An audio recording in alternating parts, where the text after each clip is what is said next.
எல்லாருக்கும் வணக்கம். நான் உங்கள் ஹரி.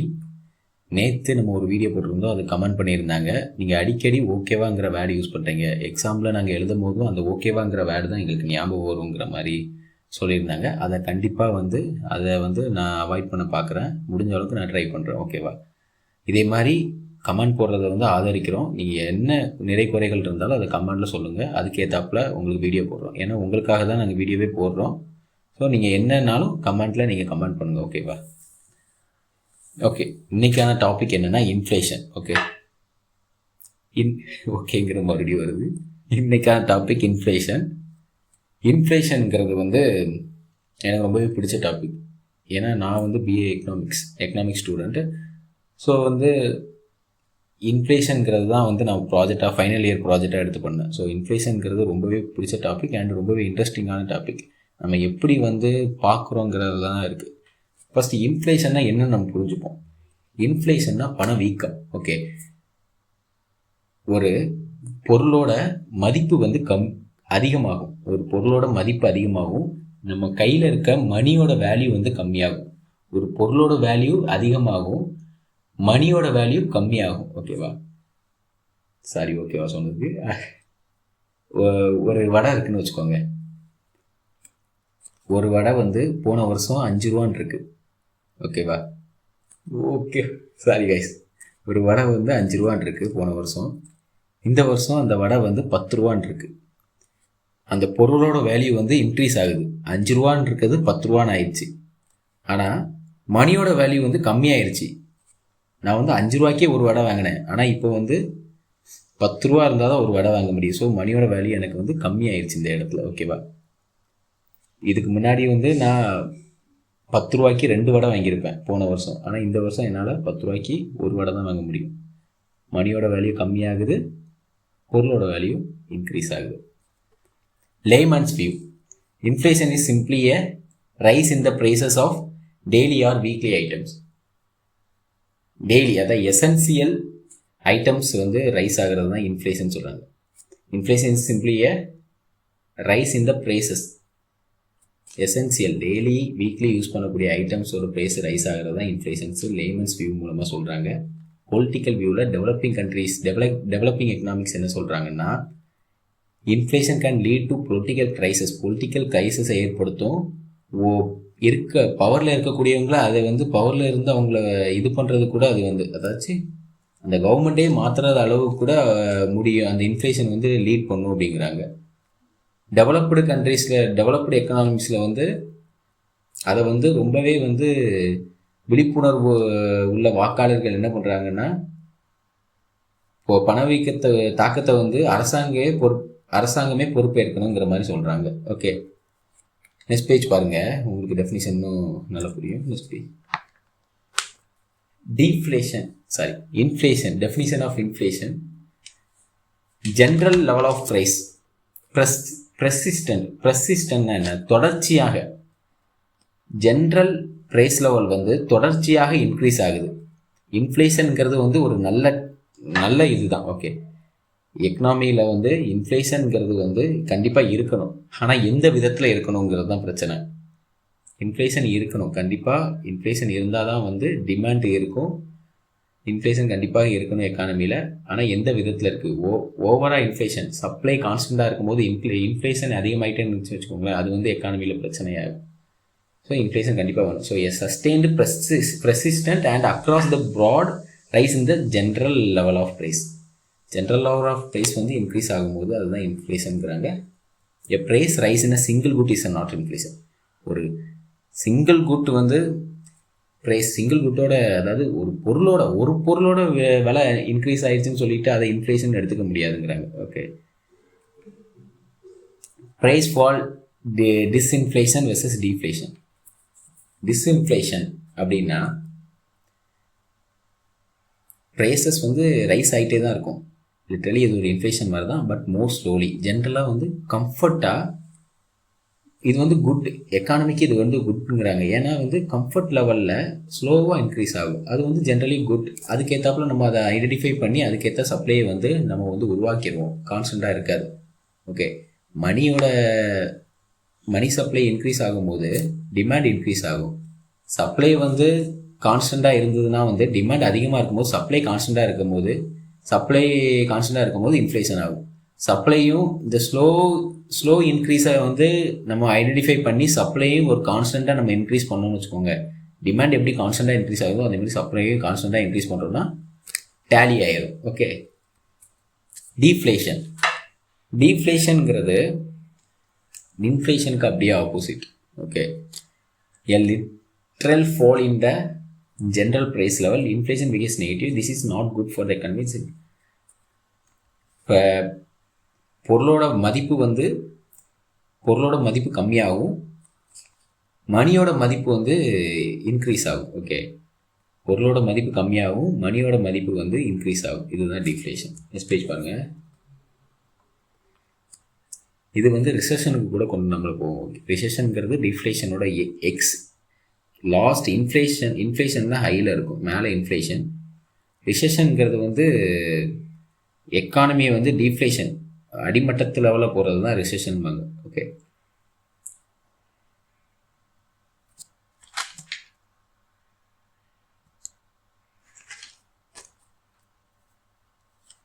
Measuring inflation.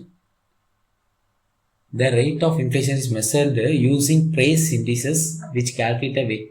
மெஷரிங் இண்டிசஸில் என்ன பார்த்தோம்னா பேஸ்கெட், எப்போவுமே வந்து பேஸ்கெட்டை வச்சு தான் மெஷர் பண்ணுவாங்க. அதாவது இன்ஃப்ளேஷனை கால்குலேட் பண்ணும்போது கூட பேஸ்கெட்டில் வந்து இப்போது இந்த வருஷத்தில் அதாவது ஒரு பேஸ் இயர்னு ஒன்று எடுத்துப்பாங்க. பேஸ் இயரில் ஒரு பேஸ்கெட்டில் காய்கறி வாங்கியிருக்கோம், தக்காளி, வெங்காயம் அப்படின்னு சொல்லிட்டு 2 காய்கறி, அப்புறம் பால் பாக்கெட் வாங்கியிருக்கோன்னு வச்சுக்கோங்களேன். இந்த 3ஐயும் ஒரு பேஸ்கெட்டில் எடுத்துக்கிறாங்க. 2011 வச்சுக்கோங்க. இதே 2021 அதே தக்காளி, வெங்காயம், பால் பாக்கெட் அப்போவும் இப்போவும் ஒரே மாதிரி இருக்காது. கண்டிப்பாக இன்ஃப்ளேஷன் இருக்கும். அதாவது பணம் மதிப்பு வந்து கம்மியாக இருக்கும், பொருளோட விலை ஏறி இருக்கும், பொருளோட வேல்யூ இன்க்ரீஸ் ஆகிருக்கும். ஓகேவா? அதுதான் அப்படி தான் நம்ம ஒரு பேஸ்கெட்டை வச்சு தான் நம்ம இன்ஃப்ளேஷன் லெவலை வந்து மெஷர் பண்ணுவோம். ஸோ அதே மாதிரி தான் wholesale price level, wholesale price index, consumer price index, WPI, CPN 2 இருக்குது. இது ஹோல்சேல் ப்ரைஸ் இண்டெக்ஸுங்கிறது மந்த்லி மெஷர்டாக பண்ணுவாங்க. ஓகேவா? மந்த்லி மெஷர் பண்ணி ரிலீஸ் பண்ணுவாங்க. ஹோல்சேல் லெவலில் வந்து இதை மெஷர் பண்ணுவாங்க. அதாவது பிரைமரி, அப்புறம் manufacture and energy and fuel அப்படின்னு 3 லெவலாக எடுத்துப்பாங்க. பேராமீட்டர்ஸ் வந்து 3 லெவலாக எடுத்துப்பாங்க. இதை வந்து வருஷம் ரிலீஸ் பண்ணுறது, மந்த்லி ரிலீஸ் பண்ணுறது யாருன்னு கேட்டிங்கன்னா ministry of commerce and industry தான், அது கீழே தான் இருக்குது. இதை பேஸ் இயராக 2011 எடுத்துக்கிறாங்க. இதில் ஒரு 697 கமாடிட்டிஸ் எடுத்துக்கிறாங்க. கூட்ஸ் வந்து 697 commodities and goods and service 697 commodities எடுத்துக்கிறாங்க. Ministry of commerce and industry கீழே தான் இருக்குது. அண்டு இதில் வந்து 3 பேராமீட்டர்ஸ் வச்சுருக்காங்க. Primary articles, energy and fuel, manufactured items அப்படின்ட்டு. இதில் பிரைமரி ஆர்டிகல்ஸ் என்ன சொல்கிறாங்கன்னா, எதுக்கு வெயிட்டேஜ், ஃபர்ஸ்ட் ஆஃப் ஆல் எதுக்கு வெயிட்டேஜ் வந்து அதிகமாக இருக்குன்னு பார்க்குறோம். எதில் வெயிட்டேஜ் அதிகமாக இருக்குன்னா, இதில் மேனுஃபேக்சரிங் ஐட்டம்ஸில் தான் பர்சன்டேஜ் அதிகமாக இருக்குது. ஓகே. அதோட ப்ரொடக்ஷன் தான் பர்சன்டேஜ் அதிகமாக இருக்குது. அது வந்து இப்போ மேனுஃபேக்சரிங் பிரைமரி ஐட்டம்ஸில் ஆர் எனர்ஜி அண்ட் ஃபியூலில் வந்து ஏதாவது ப்ராப்ளம் இருந்தால் அது வந்து ரொம்ப இன்ஃப்ளேஷன் அஃபெக்ட் பண்ணாது. ஆனால் இந்த மேனுஃபேக்சரிங் ஐட்டம்ஸில் வந்து அஃபெக்ட் ஆகும்போது இன்ஃப்ளேஷனை வந்து ரொம்ப அஃபெக்ட் பண்ணும். ஓகேவா? இன்ஃப்ளேஷன் வந்து ரொம்ப ஆகும்னு சொல்கிறாங்க. மேனுஃபேக்சர் ஐட்டம்ஸ் எதை கால்குலேட் பண்ணுறாங்கன்னா, ஆல்ரெடி வந்து மேனுஃபேக்சர் பண்ணி வச்சிருப்போம். இப்போது கார் எடுத்துக்கிட்டிங்கன்னா டயர் ஆல்ரெடி மேனுஃபேக்சர் பண்ணி வச்சிருக்கு. ஓகேவா? டயர் அந்த அதை தான் வந்து மேனுஃபேக்சர் ஐட்டம்ஸ்னு சொல்லுவாங்க.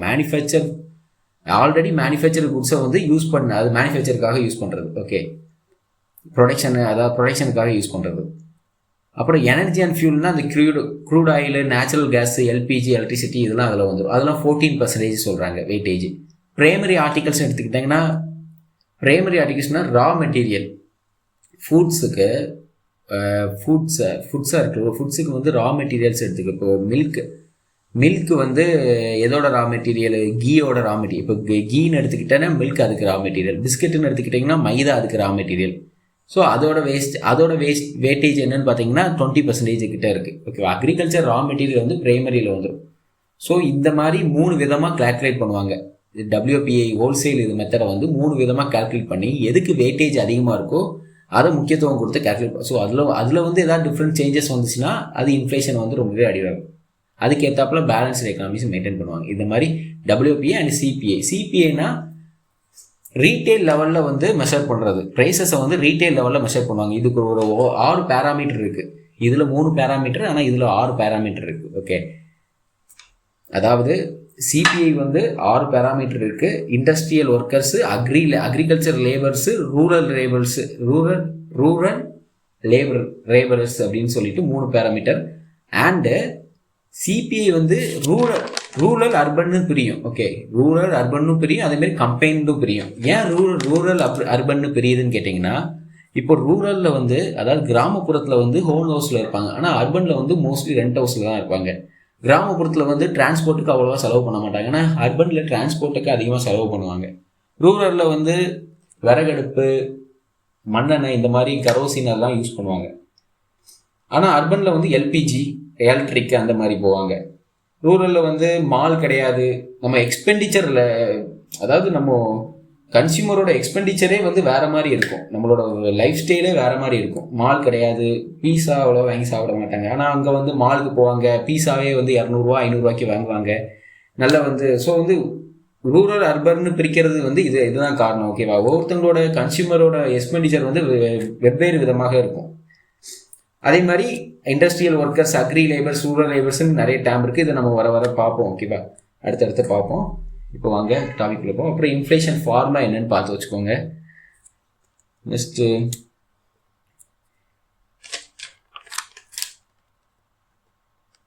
மெத்தடாலஜி அண்ட் ரெஃபரன்ஸ் பாயிண்ட்ஸ் என்னன்னு பார்க்கலாம். அதாவது அதுதான் சொன்னேன், பேஸ் இயர்னு ஒன்று எடுத்துக்கிட்டு அதில் வந்து ஒரு total weight is set at 100 for specific base year. Changes in current prices are measured at the rise or fall relative to that 100. அந்த 100 டோட்டல் வெயிட்டேஜ் வந்து 100ன்னு எடுத்துக்கிட்டு அதுக்கப்புறம் ரைஸ் ஆன் ஃபாலான்னு பார்த்து அது பண்ணுவாங்கன்னு சொல்கிறாங்க. பாயிண்ட் டு பாயிண்ட் மெஷர்மெண்ட், அதாவது point to point measurement inflation measure between specific reference டேட்டுன்னு சொல்கிறாங்க. டேட் வச்சுப்பாங்க, அதாவது அந்த பேஸ் இயர் தான் சொல்கிறாங்க. டேட் வச்சுட்டு அதுக்குன்னு பர்டிகுலராக டேட் வச்சுட்டு அதுக்கப்புறம் ஆனுவலாக அப்படி ஃபஸ்ட்டு ஜான்வரி 1ன்னு எடுத்துக்கிட்டாங்கன்னா அடுத்த வருஷம் ஜான்வரி 1, இதுக்கு இடையில வந்து என்ன மாதிரி போயிருக்கு அப்படின்னு சொல்லிட்டு பார்க்குறது. அப்புறம் வீக்லி இன்ஃப்ளேஷனு, ஃப்ரைடே 5 PM எடுப்பாங்களா, அதாவது வீக்லி ஃப்ரைடே எடுக்கக்கூடியதுங்கிற மாதிரி சொல்கிறாங்க. ஓகே, இதெல்லாம் வந்து இந்த மாதிரிலாம் கேல்குலேட் பண்ணுவாங்க, இந்த மாதிரி கேப்லலாம் கேல்குலேட் பண்ணுவாங்கன்னு சொல்கிறாங்க. அப்புறம் why does inflation occur, the debate among economics regarding the why does inflation occur அப்படின்னு பார்க்குறோம். நெக்ஸ்ட் பேஜ் பாருங்கள். While the debate continues, the causes are generally demand pull, cost push. ஓகேவா, இது வந்து முக்கியமானது. டிமாண்ட் புல் 2 மெத்தட்னால வந்து இன்ஃப்ளேஷன் வந்து இதாகுது. அதாவது demand pull and cost push. அதாவது டிமாண்ட் புல்னா money supply, increase in money supply, increase in demand. Increase in money சப்ளைனா இப்போ பேங்க்ஸ் எடுத்துக்கிட்டிங்கன்னா ஃபேர்ம்ஸுக்கு வந்து லோன் கொடுக்காங்க. ஒரு கம்பெனி ஒரு ஃபேர்ம் ஒரு இண்டஸ்ட்ரிக்கு வந்து லோன் கொடுக்குறாங்க. லோன் அதிகமாக வழங்கும் போது ப்ரொடக்ஷன் வந்து இன்க்ரீஸ் பண்ணுவாங்க. ஓகேவா, ப்ரொடக்ஷன் இன்க்ரீஸ் பண்ணும்போது வேஜஸ் இன்க்ரீஸ் ஆகும், இன்ட்ரெஸ்ட் அதிகமாகும். ஸோ இந்த மாதிரிலாம் அதிகமாகும் போது, வேஜஸ் அதிகமாகும் போது மக்களுக்கு இன்கம் அதிகமாகும். இன்கம் வந்து காசு நம்மகிட்ட நிறைய இருக்கும் போது நம்ம அதிகமாக செலவு பண்ணுவோம்.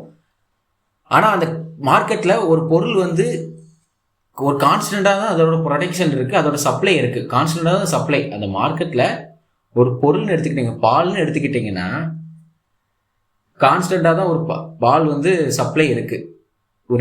டெய்லி ஒரு 10 பாக்கெட் தான் வந்து அந்த கடைக்கு வருதுன்னு வச்சுப்போம். 10 பாக்கெட் தான் வருது. நான் வந்து என்னோட இன்கம் இன்க்ரீஸ் ஆகிட்டு, ஓகேவா, நான் வந்து டெய்லி 1 பாக்கெட் தான் வாங்கிட்டு இருக்கேன் பால். இப்படி தான் கான்ஸ்டண்ட்டாக போயிட்டு இருக்கேன். அந்த கடைக்காரர் 10 பாக்கெட் வாங்கி வச்சிருக்காரு. டெய்லி 10 பேர் இப்போ ஒரு பாக்கெட் வாங்குறாங்க. நான் அடுத்த நாள் போயிட்டு இன்கம் எனக்கு இன்க்ரீஸ் ஆயிடுச்சு. ஏன்னா வந்து இங்கே வந்து பேங்க்லேருந்து கிவிங் லோன்ஸு, கவர்மெண்ட் எக்ஸ்பெண்டிச்சர் அதிகமாகிடுச்சு. ஸோ எக்ஸ்போர்ட்னாலையும் நிறைய ஃபாரின் எக்ஸ்சேஞ்சினால இப்போ வந்து நான் எக்ஸ்போர்ட் பண்ணுறேன். சரி, இப்போ பால் பாக்கெட் கதைக்கு வருவோம். இப்போ வந்து நான் பால் வந்து 1 பாக்கெட் வாங்கிட்டு இருந்தேன் டெய்லி. இப்போ இன்கம் இன்க்ரீஸ் ஆகும்போது என் மணி அதிகமாகுது. மணி அதிகமாகும் போது நான் டிமாண்டை க்ரியேட் பண்ணுறேன். எப்படி க்ரியேட் பண்ணுறேன்னா, நான் வந்து எனக்கு ஒரு பாக்கெட் பால் வாங்கிட்டு இருந்தவன் நான் வந்து 2 பாக்கெட்டாக வாங்குறேன். இதே மாதிரி 5 பேர் வந்து 2 பாக்கெட்டாக வாங்கிட்டு போயிட்டாங்க. ஓகேவா, அப்போனா இருக்கவங்களுக்கு அங்கே பால் இருக்காது. அப்புறம் அந்த பாலுக்கு வந்து நம்ம டிமாண்டை க்ரியேட் பண்ணும்போது அந்த பாலோட ரேட்டு வந்து என்ன ஆகும், இன்க்ரீஸ் ஆகும். ஓகேவா, இதுதான் வந்து demand pull method. Okay, demand pull இன்ஃப்ளேஷன்ங்கிறது இதுதான். காஸ்ட் புஷ்மாங்க. காஸ்ட் புஷ்னா டிக்ரீசஸ் இன் சப்ளைல வந்து இப்போ ஏதாவது நோய் வந்து ஏதாவது மழை அந்த சில டிசாஸ்டர்னால வந்து டொமேட்டோ ஆனியன் ப்ரைஸஸ் வந்து இன்க்ரீஸ் ஆயிடுச்சு. இப்போ வந்து டொமேட்டோ ஆனியன் ப்ரைஸஸ் வந்து திடீர்னு இன்க்ரீஸ் ஆகுதுன்னா அதுக்கு என்ன காரணமாக இருக்க முடியும்? டொமேட்டோ ஆனியன் வந்து வாங்குறத விட அதிகமாக வாங்கிட்டாங்கன்னு அர்த்தம்? அப்படிலாம் கிடையாது. டொமேட்டோ ஆனியன் வந்து கான்ஸ்டண்ட்டாக தான் மக்கள் வாங்கிட்டு இருக்காங்க. அவங்களுக்கு எவ்வளோ தேவையோ அவங்க தான் வாங்கிட்டு இருக்காங்க. ஆனால் ப்ரொடக்ஷன் அங்கே கம்மியாயிடுச்சு. எதுனா ஏதாவது டிசாஸ்டர் மாதிரி ஏதாச்சும் ஒரு மழைனால ரொம்ப பயிர்கள் நாசம் அடைஞ்சிருச்சுன்னு வச்சுக்கோங்க. ஸோ அந்த இடத்துல வந்து சப்ளை வந்து கம்மியாயிருச்சு. எதனாலன்னா இந்த மாதிரி பயிர்கள் நாசம் அடையும் போது கொஞ்சமாக தான் டொமேட்டோ ஆனியன் வருது. அது என்ன பண்ணி விடும் வந்து டிமாண்டை வந்து அதுக்கு இன்க்ரீஸ் பண்ணி விட்டுரும். ஓகேவா? அது வந்து காஸ்ட் புஷ் மெத்தட்னு சொல்லுவாங்க. அதே மாதிரி இன்க்ரீஸ் இன் ப்ரைசஸ், அதாவது ப்ரொடக்ஷனை இன்க்ரீஸ் பண்ணும்போது ப்ரைசஸ் இன்க்ரீஸ் பண்ணுறாங்க. எதனாலனா ரெண்ட் அதிகமாக கொடுக்க வேண்டியது இருக்குது, வேஜஸை அதிகமாக கொடுக்க வேண்டியது இருக்குது, இன்ட்ரெஸ்ட் அதிகமாக பே பண்ண வேண்டியது இருக்குது. நம்ம எடுத்துருக்க லோனு, நம்ம எதுக்கு எடுக்கலாம் லோன்? ஒரு ஃபேம் வந்து ப்ரொடக்ஷனுக்கு லோன் எடுக்கிறாங்க பேங்க்கில். ஸோ அவங்க பேங்க்காரங்க இன்ட்ரெஸ்ட் அதிகமாக வச்சுட்டாங்கன்னா என்ன பண்ண முடியும்? நம்ம ப்ரைஸை இன்க்ரீஸ் பண்ணி தான் அதை ஓவர் கம் பண்ண முடியும். ஸோ ப்ரைஸை இன்க்ரீஸ் பண்ணுறாங்க. இதெல்லாம் நடக்கும்போது அது ஒரு காரணம்னு சொல்கிறாங்க காஸ்ட் புஷ் மெத்தடில். அண்ட் ஹார்டிங் வந்து லிட்ரலி நான் வந்து இப்போ தக்காளி எடுத்துக்கிட்டிங்கன்னா தக்காளி ஸ்டாக்கை வந்து நான் கோல்டு ஸ்டோரேஜில் வந்து ஒரு வேர் ஹவுஸில் கோல்டு ஸ்டோரேஜில் வந்து மெத்தடில் வந்து நான் தக்காளியை வந்து வச்சுக்கிறேன். அப்படியே லைட்டாக தக்காளி விலை ஏறுற மாதிரி இருக்குது, டக்குன்னு நான் அதை வந்து நான் ஹோல்ட் பண்ணி வச்சுக்கிறேன், விற்காம மார்க்கெட்டில் விடாமல். நல்லா ஏறினோன்னா அந்த தக்காளி விலையை வெளியே விடுறேன். இது ஒரு காரணம்னு சொல்கிறாங்க. இது காஸ்ட் புஷ் மெத்தட். ஓகேவா? அப்புறம் இன்னொன்று சொல்ல மறந்துட்டேன். டிமாண்ட் புல் மெத்தடில் இன்னொரு மெத்தட் என்னென்னா டிக்ரீஸ் இன் டிமாண்ட் பார்த்தோம். இன்க்ரீஸ் இன் டிமாண்ட் பார்த்தோம். அதாவது இன்க்ரீஸ் இன் டிமாண்ட்னா இப்போ நம்ம இன்க்ரீஸ் இன் மணி சப்ளை எப்படி பார்த்தோம்னா இன்கம் இன்க்ரீஸ் ஆகுது. இப்போது டேக்ஸை வந்து கவர்மெண்ட் வந்து கட் பண்ணுறாங்க. ஜிஎஸ்டி இப்போ டேக்ஸ் போயிட்டு இருக்குன்னு வச்சுக்கோங்க. ஜிஎஸ்டி வந்து ஒரு ப்ராடக்ட்டுக்கு இப்போ எடுத்துக்கிட்டிங்கன்னா காருக்கு வந்து 18% டேக்ஸ் கொடுத்துட்ருக்காங்க. இப்போ டக்குன்னு வந்து ஜிஎஸ்டி வந்து கம்மியாயிடுச்சு, காருக்கு வந்து 18% கிடையாது அப்படின்னு சொல்லிட்டு கம்மி பண்ணிட்டாங்க டேக்ஸ். லிட்டரலி ஒரு 5%ன்னு வச்சுக்கோங்க. அப்போனா வந்து காரை வந்து வாங்குறது இன்க்ரீஸ் ஆயிடும். டேக்ஸ் கட் மெத்தடில் வந்து காரை வந்து அதிகமாக வாங்க ஆரம்பிச்சிருவாங்கன்னு வச்சுக்கோங்க. அது என்ன பண்ணி விடும்? கார் அதிகமாக வாங்கும் போது சப்ளை அங்கே கான்ஸ்டண்ட்டாக ஒரு இது நடந்துட்டு இருக்கும், காரோட ப்ரொடக்ஷன் சப்ளை நடந்துட்டு இருக்கும். அப்புறம் காருக்கான டிமாண்ட் இன்க்ரீஸ் ஆகும், காருக்கான ப்ரைஸ் வந்து நல்லாவே இன்க்ரீஸ் ஆயிடும். இது ஒரு மெத்தட். அப்புறம் வந்து இன்க்ரீஸ் இன் டிமாண்ட் என்னன்னு பார்க்கணும்னா COVID-19 பீரியடில் மாஸ்க்கு, சானிடைசர் ரேட்லாம் வந்து கான்ஸ்டண்ட்டாக இதுக்கு முன்னாடி வந்து ஹாஸ்பிட்டலில் வந்து டாக்டர்ஸ் யூஸ் பண்ணாங்க, நர்சஸ் யூஸ் பண்ணிட்டு இருந்தாங்க. ஆனால் கோவிட் பீரியடில் வந்து மாஸ்க்கு, சானிடைசரோட டிமாண்ட் வந்து நல்லாவே இன்க்ரீஸ் ஆச்சு. ஏன்னா வந்து மக்களுக்கு அது தேவை அதிகமாக இருந்துச்சு. சானிடைசர் ப்ரைஸ் 500 இருந்துச்சு. 100 ரூபா சானிடைசர் 500, மாஸ்க் வந்து 10 ரூபா, மாஸ்க்கு 50 ரூபா, இப்படிலாம் வச்சு விற்றாங்க. இது ஒரு காரணமாக அமையுதுன்னு சொல்கிறாங்க. ஓகேவா? டிமாண்ட் புல் மெத்தடில். ஓகேவா? இவங்களுக்கு புரிஞ்சிருக்குன்னு நினைக்கிறேன். கண்டிப்பாக புரிஞ்சிருக்கும். அதே மாதிரி சில பேர் சொல்கிற டேம், அதாவது இன்ஃப்ளேஷனுக்கு சில பேர் வந்து எக்ஸ்ப்ளனேஷன் கொடுத்துருப்பாங்க. அதில் வந்து கால்ப்ரவுன் என்ன சொல்கிறாருன்னா too much of money chasing too few goods. ஓகேவா? இதுதான் அதுக்கான டெஃபினிஷன். இதே தான், டூ மச் நிறைய மணி வந்து ஃபியூ குட்ஸ். மார்க்கெட்டில் வந்து போதுமான அளவு குட்ஸ் இல்லாமல் ஃபியூ குட்ஸ் தான் இருக்குது, ஆனால் மணி வந்து அதிகமாக இருக்குது. Too much of money chasing too few goods. இது வந்து கோல்மன் சொல்லியிருக்காரு. கிரே ஜார்ஜ் என்ன சொல்லியிருக்காருன்னா a state of abnormal decrease in the quantity of purchasing power. ஓகேவா? Abnormal decrease in the quantity of purchasing power வந்து குவான்டிட்டி பர்ச்சேசிங் பவர் டிக்ரீஸ் ஆகும்போது கம்மியாகும். Purchasing power வந்து டிக்ரீஸ் ஆகும். ஏன் பர்ச்சேசிங் பவர் டிக்ரீஸ் ஆகுது? நான் வந்து இதுக்கு முன்னாடி வந்து அதான் சொன்னீங்களே, ஒரு வடை வந்து 5 ரூபாய்க்கு ஒரு வடை வாங்கிட்டு இருந்தேன். ஆனால் இப்போ வந்து அந்த வடையை 10 ரூபாய்க்கு வாங்க வேண்டியது இருக்குது. அப்போ இந்த பர்ச்சேசிங் பவருங்கிறது இந்த இடத்துல கம்மியாகுது. ஓகேவா? அதுதான் அவங்க சொல்கிறாங்க. கீழே பார்த்தீங்கன்னா இன்ஃப்ளேஷன், டிஸ்இன்ஃப்ளேஷன், டீஃப்ளேஷன் அதுதான் கொடுத்துருக்காங்க. ஓகேவா? இதுக்கு முன்னாடி நம்ம பார்த்தது தான் கொடுத்துருக்காங்க. சஸ்டெயின்டு ரைஸு, இது வந்து ஸ்லோயிங் ரைஸ், இது வந்து குட் ஃபார் கன்சியூமர். டிஸ்இன்ஃப்ளேஷனுங்கிறது குட் ஃபார் கன்சியூமர், ஸ்லோயிங் ரைஸாக தான் இருக்கும். அப்புறம் டீஃப்ளேஷனுங்கிறது சஸ்டெயின்டு ஃபால், நெகட்டிவ் ரேஞ்சில் போகும். சிக்னல்ஸ் ரிசெஷனுக்கு ஒரு சிக்னலாக கொடுக்குதுங்கிறாங்க டீஃப்ளேஷனுங்கிறது. அது வந்து எக்கானமிக்கு ஒரு பெரிய ஆபத்து. நெக்ஸ்ட் பேஜ் பாருங்க. ரீஃப்ளேஷன்ங்கிறது ஒரு பாசிட்டிவ். இது எதுக்குன்னா ரிசெஷன் ஆகும்போது அதுலேருந்து மீட்டு வர ரீஃப்ளேஷனுங்கிறது ரொம்பவே பாசிட்டிவானதுங்கிறாங்க. அதே மாதிரி கீன்ஸ் வியூவில் என்ன சொல்கிறாரு அப்படின்னு பார்த்தீங்கன்னா, demand pull inflation, cost pull inflation என்ன சொல்கிறாருன்னு பார்ப்போம். அதாவது economics generally agreed on two primary causes of inflation based on Keynes. அதான் demand pull inflation and cost push inflation. Demand pull inflation நம்ம ஆல்ரெடி பார்த்தது தான் இவர் சொல்கிறாரு. மிஸ்மேட்ச், அதாவது சப்ளைக்கும் டிமாண்டுக்கும் வந்து மிஸ்மேட்ச் ஏற்படுது. சப்ளை வந்து கம்மியாக இருக்கும் போது, கான்ஸ்டன்டாக இருக்கும்போது டிமாண்ட் வந்து இன்க்ரீஸ் ஆகிட்டு போகுது. மணியோட சப்ளை, அதாவது டிமாண்ட் வந்து அந்த பொருளுக்கான இன்க்ரீஸ் ஆகிட்டு போகுது. அப்போ என்ன ஆகுது, அந்த இடத்துல இன்ஃப்ளேஷன் கிரியேட் ஆகுது. அதுதான் இவர் எக்ஸ்பிளைன் பண்ண ட்ரை பண்ணுறாரு. ஓகே, சினாரியோஸ் என்ன கொடுத்துருக்காங்க, demand increases while supply remains constant, demand increases ஆகுது. சப்ளை டிக்ரீஸ் ஆகும்போது டிமாண்டு கான்ஸ்டன்டாக இருக்குது. சப்ளை டிக்ரீஸ் ஆனால் டிமாண்டும் அதுக்கு டிக்ரீஸ் ஆகணும். இல்லைன்னா சப்ளை இன்க்ரீஸ் ஆகுச்சுன்னா டிமாண்டு இன்க்ரீஸ் ஆகணும். சப்ளை கான்ஸ்டன்டாக இருந்தால் டிமாண்டு கான்ஸ்டன்டாக இருக்கணும். இதுதான் வந்து ப்ராப்பராக இருக்கிற எக்கானமி. ஆனால் இந்த மாதிரி ஜிக்ஸாக்காக போகும்போது இந்த மாதிரி இன்ஃப்ளேஷன் ஆகுதுங்கிற மிஸ்மேட்ச் தான் சொல்கிறாரு. ஓகே, நெக்ஸ்ட் பேஜ் பாருங்க.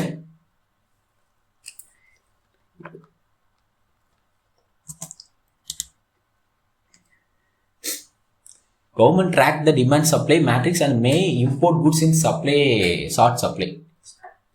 ஷார்ட் சப்ளை ஏற்படுறதுனால குட்ஸை வந்து இம்போர்ட் பண்ணி வந்து டிமாண்டை வந்து மேனேஜ் பண்ண இது பண்ணுறாங்கன்னு சொல்கிறாங்க. அண்ட் இன்க்ரீஸ் இன்ட்ரெஸ்ட் ரேட்டை வந்து இன்க்ரீஸ் பண்ணுறாங்க. இன்ட்ரெஸ்ட் ரேட் இன்க்ரீஸ் பண்ணும்போது மணி சப்ளை வந்து கம்மியாகும். ஓகே, கவர்மெண்ட் வந்து லோன்ஸுக்கு இன்ட்ரெஸ்ட் ரேட்டை இன்க்ரீஸ் பண்ணுறாங்கன்னு வச்சுக்கோங்க. நிறைய பேர் வந்து அதான் ப்ரொடக்ஷன் கம்மியாகும், லோன்ஸ் கம்மியாக வாங்குவாங்க. அதனால வந்து அதெல்லாம் வந்து பண்ணுறாங்கன்னு சொல்லுவாங்க. Practical tools. Cost push inflation, an increase in factor inputs cost, wages and raw materials pushes prices up. factor input cost என்ன, land labor capital entrepreneur. Okay, land labor capital entrepreneur. அதில் வந்து வேஜஸ், அதாவது நம்ம வந்து லேபருக்கு வந்து wages கொடுப்போம். அந்த wages and raw materials increase ஆகும்போது அது என்ன பண்ணுன்னா ப்ரைஸஸை வந்து கூட்டி விடும். ஓகேவா, நான் வந்து ஒரு பொருளை வந்து உருவாக்கிட்டு இருக்கேன்னு வச்சுக்கோங்க. நான் வந்து செருப்பு கம்பெனி வச்சுருக்கேன், செருப்பை தயாரிக்கேன். நான் என்னோட கம்பெனியில் வேலை பார்க்குற எம்ப்ளாயீஸுக்கு சேலரி கொடுக்கணும். வேஜஸ் வந்து நான் இதுக்கு முன்னாடி வந்து ஒரு வேஜஸ் கொடுத்துட்டு இருந்தேன். ஆனால் அது வந்து நான் இன்க்ரீஸ் பண்ணுறேன், வேஜஸை வந்து கூட்டுறேன். ஏன்னா ரா மெட்டீரியல்ஸ் வந்து எனக்கு அதிக கூட்ட வேண்டிய நிலைமை ஆயிடுச்சு. இன்ஃப்ளேஷனால் கூட்ட வேண்டிய நிலைமை ஆயிடுச்சு. அது வந்து ஒரு மாதிரி சிக்ஸாக்காக தான் வரும், பேரலாக தான் வரும். கூட்டுறேன் அப்படின்னா அது வந்து என்ன பண்ணுன்னா, நான் வந்து அங்கே கூட்டுறேன் அப்படின்னு சொல்லிட்டேங்கன்னா அதை நான் ஓவர் கம் பண்ணி வர என் ப்ரைஸஸ், என் செருப்போட விலையும் நான் வந்து இன்க்ரீஸ் பண்ணி தான் ஆகணும். அப்போ தான் நான் அதை ஓவர் கம் பண்ணி வர முடியும். ஓகே, அதான் சொல்ல வராங்க. காஸ்ட் புஷ் மெத்தடில் controls on prices and incomes. moral succession and reducing the monopoly power of trade unions, reducing excise and custom duties on raw materials.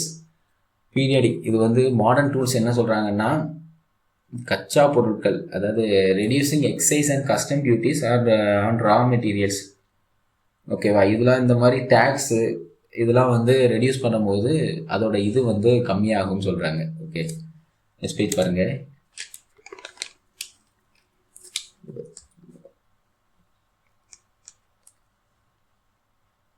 The monasterist school, rising in opposition to Keynes demand management. The monasterist school, Milton Friedman, okay, led by figures like Milton Friedman. Inflation of purely monetary phenomenon. Okay, monetary phenomenon சொல்றாரு. Demand புல், இவர் என்ன சொல்றாருன்னா, அவர் வந்து மிஸ்மேட்ச்னு சொல்கிறாரு. ஓகேவா, இவர் வந்து money supply. Okay, அவர் டிமாண்ட் அண்ட் சப்ளைக்கு மிஸ்மேட்ச் தான் வந்து இன்ஃப்ளேஷன் கிரியேட் பண்ணி விடுங்கிறாரு. இவர் வந்து மணி சப்ளை, எக்ஸசிவ் மணி சப்ளைனால கிரியேட் ஆகுதுங்கிறாரு. The creation of extra purchasing power without and equal increase in production. Purchasing power increase ஆகுது, ஆனால் அதே இடத்துல வந்து ப்ரொடக்ஷன் வந்து இன்க்ரீஸ் ஆகுதான்னு கேட்டாங்கன்னா இல்லை. மணி சப்ளை தான் மக்கள் கையில் அதிகமாக இருக்குது. அது வந்து இன்ஃப்ளேஷன் கிரியேட் பண்ணி வருது. பிரிண்டிங் மணி, இப்போ நிறைய மணி பிரிண்ட் பண்ணிட்டாங்க, பப்ளிக் பாரோயிங் அதிகமாகிடுச்சின்னு வச்சுக்கோங்க, கடன் வாங்குறதுலேருந்து நிறைய வந்து அதிகமாகிடுச்சுன்னா மணி, மக்கள் கையில் மணி அதிகமாக வர ஆரம்பிச்சிடும். அது என்ன பண்ணணும்னா இன்ஃப்ளேஷன் கிரியேட் பண்ணி விடுறது. அதுதான் இவர் சொல்கிறாரு. அதேமாதிரி காஸ்ட் புஷ்ல வந்து என்ன சொல்கிறாருன்னா, in it is argument mostly agree this is not an independent theory. A price rise can only be sustained if it is financed by extra money in the system. Okay,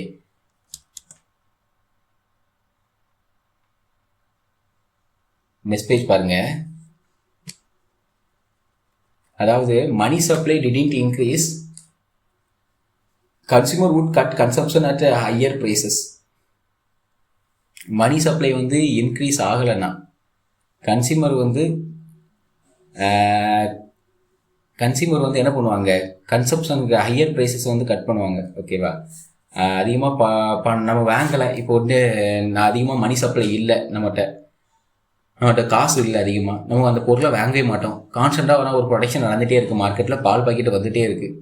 நான் வாங்கலைன்னா அந்த பால் பாக்கெட்டோட price வந்து கண்டிப்பாக அந்த பால் packet வந்து 10 நாளில் விற்றே ஆகணும், இல்லைன்னா அது கெட்டு போயிடும். ஸோ அது ப்ரைஸஸ் வந்து கம்மி பண்ணி ஆக தான் செய்யும். So it would lead to cut the consumption price. Okay, causing aggregate demand. Conclusion, every cost push inflation is ultimately a result of excessive money supply.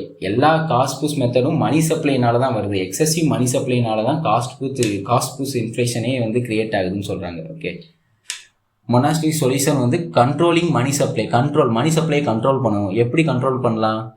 Money printing வந்து கம்மி பண்ணலாம், கரன்சி பிரிண்ட் பண்ணுறதை வந்து கம்மி பண்ணலாம். இந்த மாதிரி நிறைய வே இருக்குது.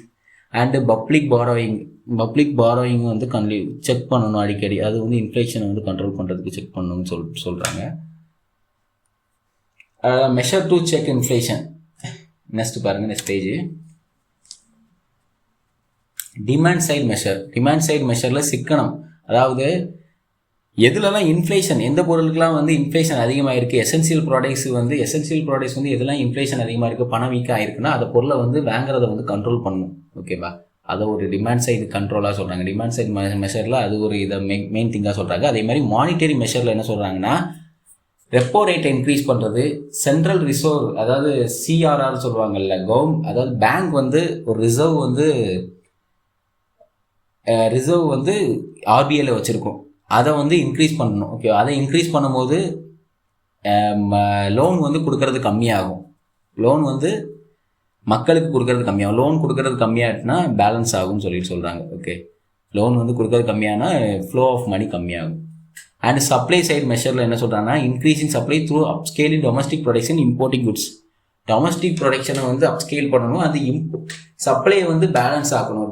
இப்போ அதிகமாக நம்மகிட்ட வந்து டிமாண்ட் இருக்கும் போது, மணி சப்ளை இருக்கும் போது அதை பேலன்ஸ் பண்ணணும்னா சப்ளையும் வந்து கான்ஸ்டண்ட்டாக இருக்கக்கூடாது, அதுவும் அதிகமாக இருக்கணும். ஸோ குட்ஸை வந்து அதிகமாக இம்போர்ட் பண்ணி அதை பேலன்ஸ் பண்ணுறாங்கன்னு சொல்கிறாங்க. அதேமாதிரி ப்ரொடக்ஷன், டொமஸ்டிக் லெவல் ப்ரொடக்ஷனையும் இன்க்ரீஸ் பண்ணணும்னு சொல்கிறாங்க. ஓகே, அடுத்த நெக்ஸ்ட் பேஜ் பாருங்கள். Cost side measure, shorten cutting in indirect tax to provide immediate price relief. Indirect taxes வந்து இப்போ ஜிஎஸ்டிலாம் வந்து கட் பண்ணும் போது என்ன ஆகும், ப்ரைஸ் ரிலீஃப் ஏற்படும். அது ப்ரைஸ் ரிலீஃப் ஏற்படும் போது அது ஒரு பேலன்ஸ் மார்க்கெட்டை கொடுக்கும். அதான் காஸ்ட் சைட் மெஷர்ஸ்ன்னு சொல்கிறாங்க.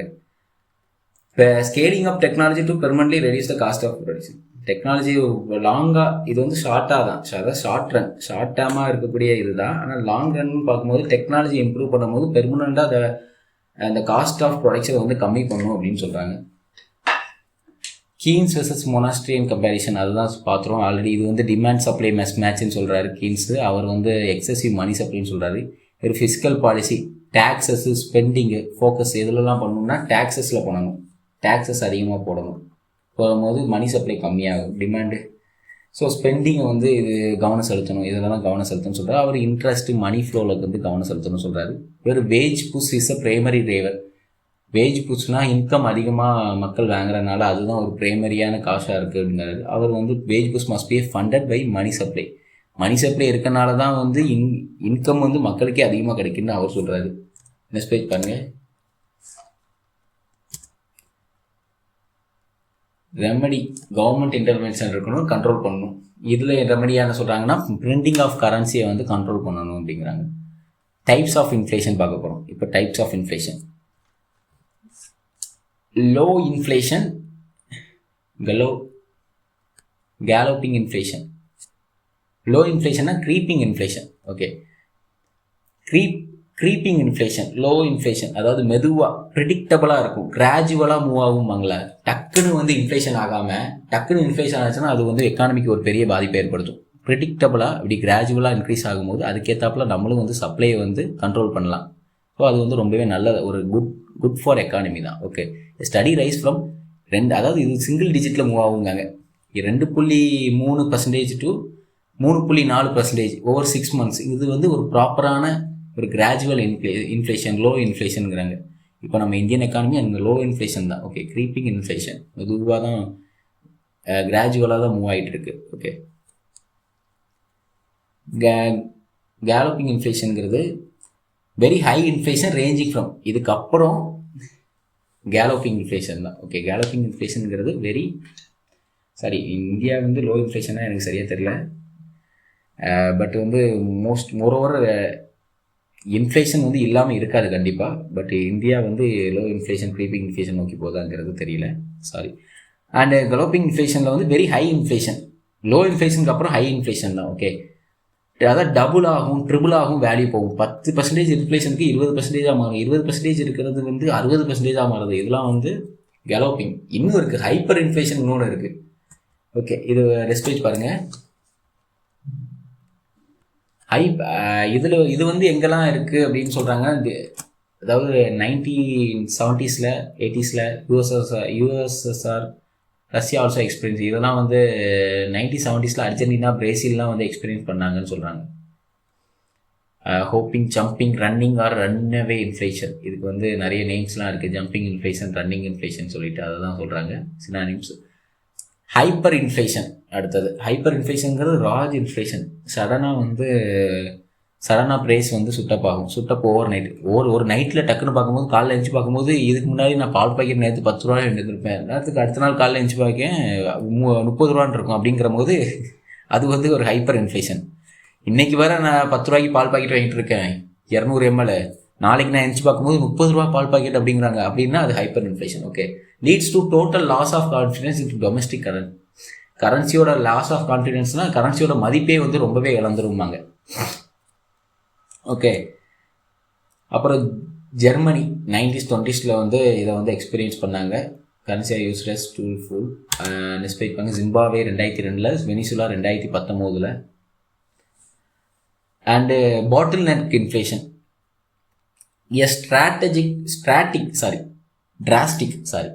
drastic fall in supply while demand remains constant. Demand வந்து கான்ஸ்டண்ட்டாக இருக்கும் போது சப்ளை வந்து கீழே நோக்கி போகுது. டிமாண்டு வந்து கான்ஸ்டண்ட்டாக தான் போயிட்டுருக்கு. பேங்கிற இன்கமும் வாங்கிட்டு தான் இருக்காங்க. எல்லாம் வந்து கான்ஸ்டண்ட்டாக போயிட்டுருக்கு. மணி சப்ளையும் கான்ஸ்டண்ட்டாக போயிட்டுருக்கு.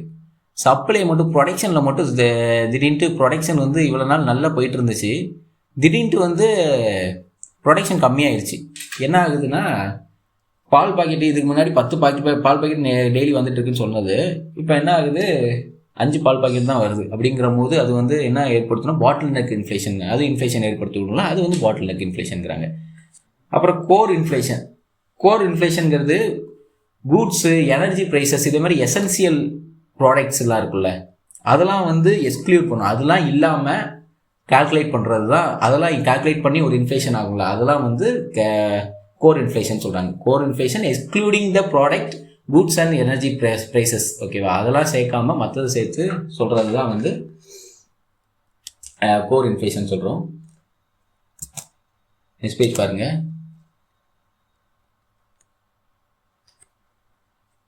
Core inflation. Okay, food, fuel, light transport and communication இதெல்லாம் எக்ஸ்க்ளூட் ஆயிரும். மற்றது வந்து மெஷர் பண்ணுறது அப்படின்னு சொல்கிறாங்க. அந்த இன்ஃப்ளேனேசரி கேப், டெக்னிக்கல் டேர்ம்ஸ் பார்ப்போம். அதர் இம்பார்ட்டன்ட் டெக்னிக்கல் டேர்ம்ஸில் inflationary gap, the excess of total government spending over national income. Spending ஓவராக இருக்குது. ஓகே, எக்ஸ்பெண்டிச்சர், கவர்மெண்டோட ஸ்பெண்டிங் ஓவராக இருக்குது.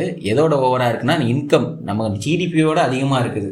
ஜிடிபியோட அதிகமாக இருக்கும் போது என்ன ஆகும், அவங்களுக்கு வந்து ரெவன்யூ கம்மியாக வருது, ஆனால் அவங்களோட ஸ்பெண்டிங் அதிகமாக இருக்குது. அப்புறம் ஃபிசிக்கல் டெபிசிட், அது வந்து ஒரு இன்ஃப்ளூயன்சரி கேப்பை வந்து ஏற்படுத்தி விட்ரும். ஓகே, இன்டென்ட் டு பூஸ்ட், அதாவது அவங்க என்னென்னா பேலன்ஸ் பண்ணுறதுக்கு க்ரோத் டெவலப்மெண்ட்டை நோக்கி போகிறதுக்கு வந்து ஜிடிபியை இன்க்ரீஸ் பண்ணுறதுக்கும் ப்ரொடக்ஷன் இன்க்ரீஸ் ஜிடிபியை இன்க்ரீஸ் பண்ணணும், ப்ரொடக்ஷன் இன்க்ரீஸ் பண்ணணும். அது ப்ரொடக்ஷனை பூஸ்ட் பண்ணுறதுக்கு வந்து இது பண்ணி விடுவாங்க. ஓகே, கவர்மெண்ட் வந்து அதிகமாக ஸ்பெண்ட் பண்ணுவாங்க.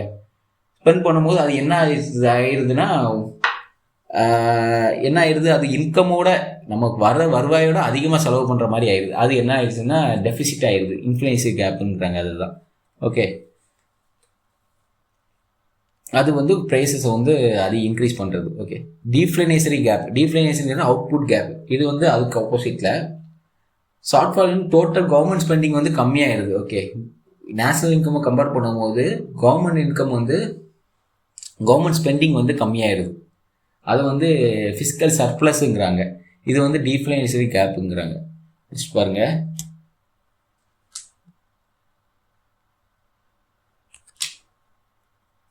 இன்ஃப்ளேஷன் டேக்ஸுங்கிறது இது ஒரு ஹிடன் டேக்ஸுங்கிறாங்க. As inflation erodes the value of money, people holding cash efficient lose purchasing power.